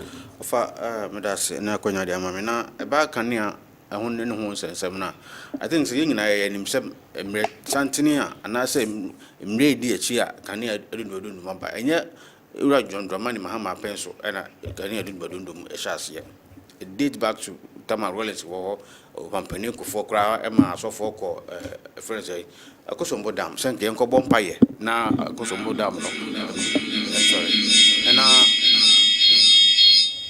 nti enu kra no so antumi anye yi ura mills e by President Mills e by be ye na famu de nti eduru ura Mahama penso ye 2012 to 2016 ena dum so no ni pompon so no eduru ya na chese na ye ho hwe nye yi ena ura John Domani Mahama na so won sinsu mu ansa no ham okra American power any car power generators ediba oma we mu so emeso dum so no ampa e free 2016 ebesi 2024 you know yenya consistent power but now there were power fluctuations along the line ema owura na po be ka kire yese ono no de na dum na ayo so no de friend dum ni siesie nti ma yente se dum so ne bi nso yingina no na yingina ye nim semse na ebinum ye dan edi de summo emre bi kra na ye koka che ne se de kania na dum dum ni sitie na nko ma timetable se de be ya ebe boyen na nipa kra no so de ne bibi na ye chef fridge man na se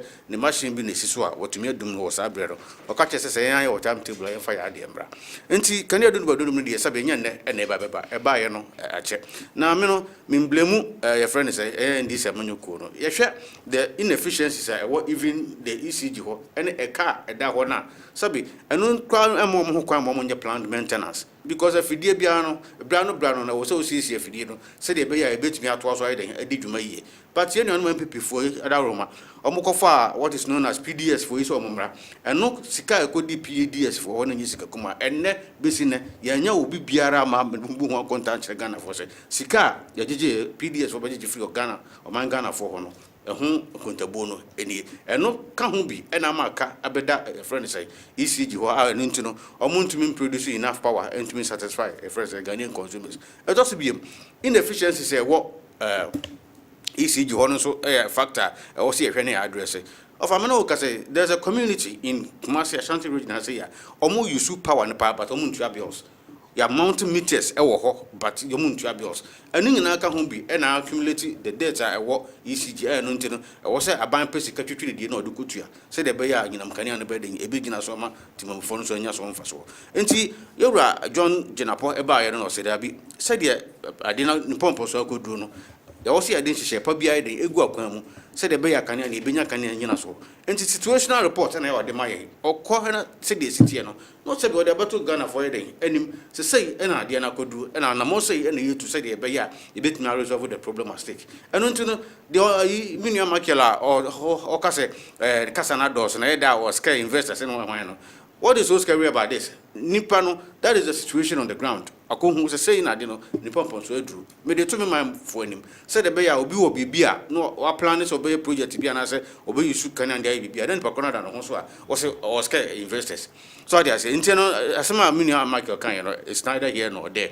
Eye na dwuma e no wo ye Ghanaians are expecting a lot from you, John Jenapo, and I think that he's up to task. Ajuma wo ye no ne kwan so ano no. Eno nti no mampani ba ye or Sidina say or build another gas processing plant. Say the beya a baba augment the already atwabo de no. Now ma yenya consistent power. Intini na no fa ayen papa na bia aban we de ba no eno na ama sabi ama ono so no opese or address the issues at stake. Now yenya consistent power. Intino ne kwan so ano no. Juma na wo ye no ne kwan mu da ne kwan mu onfomwe na sabi onya mfumsu bia obabi ska bia mfumu ankodi ne nsem de obeto ye no eho adwuma no wayeden ode ema oman konkron Ghana nti ofa me de me ne ya adwene se situation de betie bia no omna meka nkyere Ghana fo se sei na problem no aduru sei na ya ye e de afa ho sei fuel sei ne hia gas sei ne hia na so ye gina no so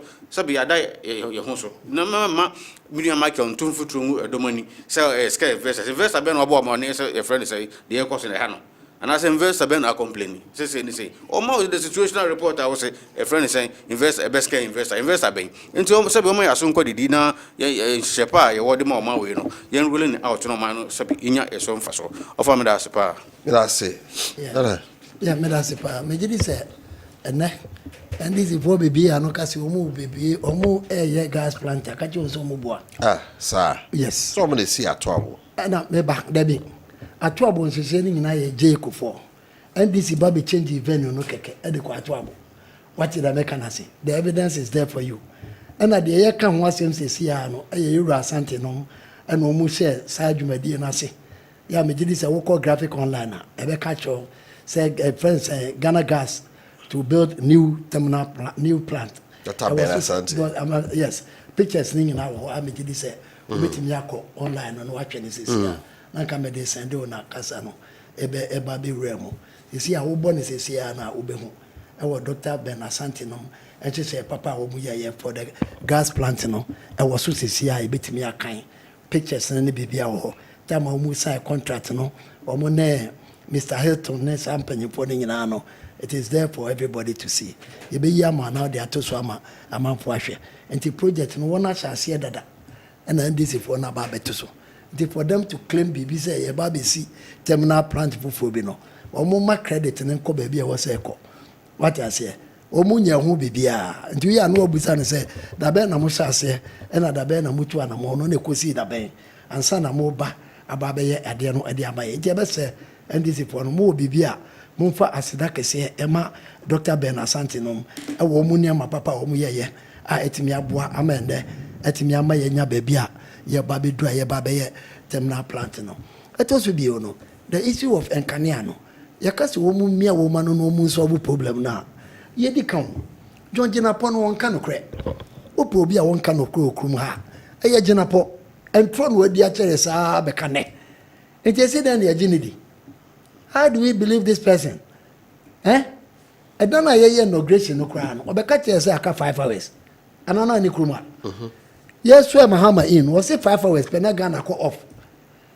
ekowi ase no oba be blame journalist ne say mo na mo yi na no akosi baabi on kan no kran fan check Ghana po enti ye di kan say wan hwe ya na obi tinchen na oba be invest ya no etwe ne ho eche say kan ya nasem no aban na oye MPP aban ba ye no o make sure say was sustain ade no for the past 8 years ye nya problem kakra bi be 1 month pe no wo say no mo kekem mo fa timetable mra mo nye say nya ade but enne de e koso ye ka say for timetable bra wo de o si dun so bi ani ba bia wo de o si dun so ni ba bia na dun so ni ba bia no ane say eti yen hwe na afi yen ka ho asem etoso bi o obeka say so wakwa containers 3000 report ya 3000 containers wo hwe say de odi ntra wo han nani e wo parliament wo ka ye no wo si wakwa 3000 nipa kro ya de achi ye wo ne journalist kodi nkomo a wo si aya 2500 containers afi na nyumre na wo mudi nkomo a wo si ye 2916 afi ade achi no pa na be ka asem say ya wo si 1800 aira. How can you believe such a person? How can you believe him? After Yakon 40 waha, Yakon 20 waha, and then up to now, your name containers a go. Yavipe Munina, one casa no watcher kata, one national security coordinator, and Makoyi, some of the Kwakogu, warehouse be a manabua. One Makoyi, a betone, or be any baby a containers nedru. And what ya, Anna, energy committee, no, a transfer pediase. Kokas and Papa me and Tia. Was he a cut 2 and was it 2.6 days? Ah, Nanyan Trona obi peso obedi chawa. I don't know, 2.6 days. Or person check obit me check 24 hours, 48. Now they 6 hours snack. Now pay what me about the country say. I cut 52 hours. And then no. Now 2.6 days. No Nanyan Trona peso obedi chawa. And I say obeso obeke can say me chawa. The country say I cut 2.6 days. After the way to one was in a say, and was a quadis cabin near the Aquacotaba. Ningan say, Azan or Peso ye. Or Peso kick us answer when you are now month for your pity cacra. Who just said there's a deep channel rob by yen and near say, what you are worse now. What you say, I drink pony and Alban trim. Mommy and Koyani and Nis cabin me cotopu and Lubiaba. Now the Namachiwa, part no according cacra, no dear frame. It will no be yet truthful to the people of Ghana. What kind of crunch here? Yet the young pay explanation be a bill. Ye de no say ye maamia wo ye nuano no enti no fakane no maye explanation ye de e na ye du masafo unim sa fish fo no ehye ho unim say na wo mu pe fuel aye adwuma unim say se ye ka say ye dum ho nyina every part of wo nyina ye dum no na ye dum kane ana so ma obi a wo ne wo ye e friend say o ton nam na wo fanye na yi a afi na wo be explain na chere say petrol ni ho wan e fa ne ho eti NDC ne Mahama one ne John Jenapo no wo mu hwe no mu fa kanem na ye ade aye hwehwa no no wo explanation wo man obi ko bom pa ye na obi ko yese ni ade ye de adwuma na hye wonsa wo pa won so ko bom pa ye na kane anamra amanfo pe kane aye adwuma amanfo pe kane aye adwuma last week obi ne ma ba ye ho adwuma na wo se ye so plant ye so generator ye so ye 8 years na wo se ye ko so na adwuma ye de adwuma eti no de me ade na mpesa mu che de na mpesa mu che and my explanation, you never tell my excellency in another way free soon. What the car say one to fuel and Wamaye. One to fuel and Wamaye, and then 5 months down the line. Uni Pakuya say the car is a fuel as I don't know no. After they see school for betria, more universities no. Ya be mama tria, more lecture woman more library now as say no ni baby at all, and no the moon tria, more say near that no betria. Hospitals what side when you go see hospitals say theater and ever theater and any ward on a betua obia wo be a betua hospital na kasa betua ne bill what most a plan be any ho wo me clueless wo ni plan bia and how can you say it's a hospital no ko chichim how na hospital na betua bill no na wo ko hospital no e wo mutumuzu no otua bill a enye wo mo mbekwa akogye ayarehwe na na ye de beto so dia ma wo mo enti this mu obi fufuo bi a mo famra said the Dr. Baumia no say and Kagana haba na no ya started solar farms no solar farms no they said they be on adori no ye farms no na ye use your friend say solar plant no awia na e bo no ye fama hospitals no ye fa bi ma assemblies no yɛmfa bi ma schools no na yɛntimi nyi yɛ ho kakra ɛmfa free national grade ne so mo baayɛ no ɔmo ni policy bia when it comes to say yɛba ne yɛba bɛboa ma electricity na yɛ no policy fa abona de ATS na mo yɛ na de asiso dua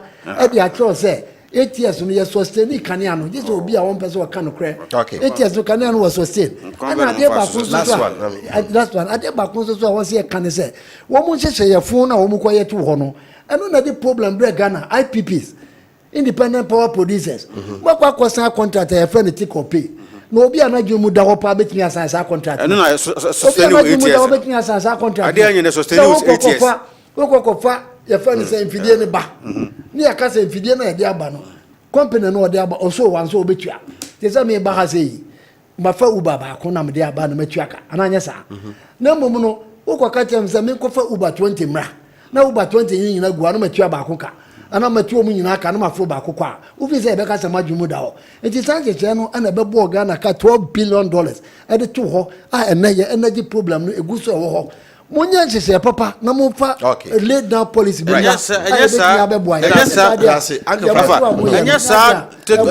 up contract agreement and moko renew contract or roja ko inflate renew contract bi take up enye couple arrangement na so e dan roja ko yi e di got na fie e dan na bo cheja ko yi di got na fie free mu ade ma wo mu mo nka no kra for mo nka no kra mo nka no kra because you take up ya one arrangement ye no and ma mo saki owura ja kokko na fee for inflate a friend say contract price that is the one they take up yeah no I want to to the Ghana for her they say power no can get that so but the fellow of the MPP so man the plan so omonye timetable bia but the lies maybe where area Bosomche enclave edum hade basa so many places echo of we are on course last week minister they can say your fuel running out and check and the PR Rebecca some other 450,000 barrels yes are they enough they still like I think so for plan maintenance na enkoso no na man fidie bi hu so ayere enkoso plan maintenance enkoso ti man fidie no aye bit rusty so they say machine of kasana me wa so they say eno aye kra hu fidie equipment semra me ya be do report so amon so se be mo fom fa yi enti ni nyina ka ho bi na ya be do ba bi a ya duru eni enti power ne de offer kwan bia so no ya de ose be yo ne ma power no aye stable so de be ya ti mamani bia so benya bi na ya de odi adi ne jo o de say offer ne free na ekwe ya iguso so a process o de say because 8 years ya na me for gina ka so we had consistent power 8 years ni nyina no na nye that consistency de so do chire no at a point ni ye nyina ni hunu dum so na ekoso omo de omo to do say dum siesie enti afidie de untimi interest afidie e den ya adwuma e bedu ba bi no mfum so kakra be den e be ba along the line enti Ghana fo nyina e be sere se mo ne ya nya adwen se ba bi a ya duro no ya de hye egu akwam se de be ya power no e be gina so ne nyina no yetimi de adi adwuma se de se na fata enti na de offer kan de nya ne sa de tie obi en ho wo twantro the situation se de ade ne sitie no e na honorable minister ne ba ya wo de betu dwa enti munya ye ho sabi abotre kakra na hye bi a edi gu akwam bia no e be ma power na gina so na ye nyina so ye nya bi de adi adwuma offer me da so right govi bibia ne ho a ye de gu akwam ye pe kanea that is all and tron afidie no nya hwe de o mu kan wasem ni nyina no and sabotage me pa cho and sabotage de o mu kan wasem ni nyina ye sika ya de be tofu no obo ye fa ne sen ginapo me kan ba bia se ye mfidie asem o be kan ba bia se ye sabotage o se fuwa no no ni bia o kwa akotpe bi ade aba begum enti wo a woti wo kasa ma no o kan asem na won so di na no kosi ba bia na ye se wo di na tem enti me sew de Rebecca no abetrase no waka onu wose wo kope fuel aba won so sin fidie na fuel da ba na salary na duma na ye ofa ayi no so am so me pato me pese o clarify ma me e wo za gas no ho asem no mesre say wo be clarify wa ma me na me dey sorry na mako Ghana Gas Company graphic online Ghana Gas commences second processing unit 4 February 2023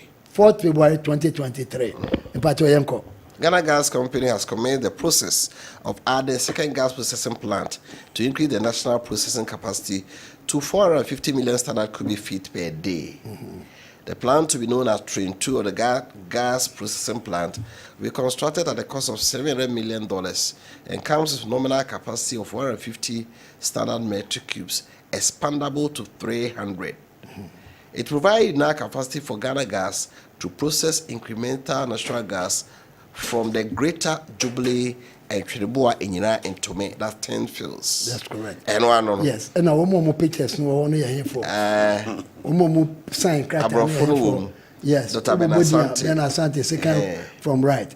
Chief Executive Officer of the Ghana National Gas Company. Let's just say Dr. Hilton. More year who to it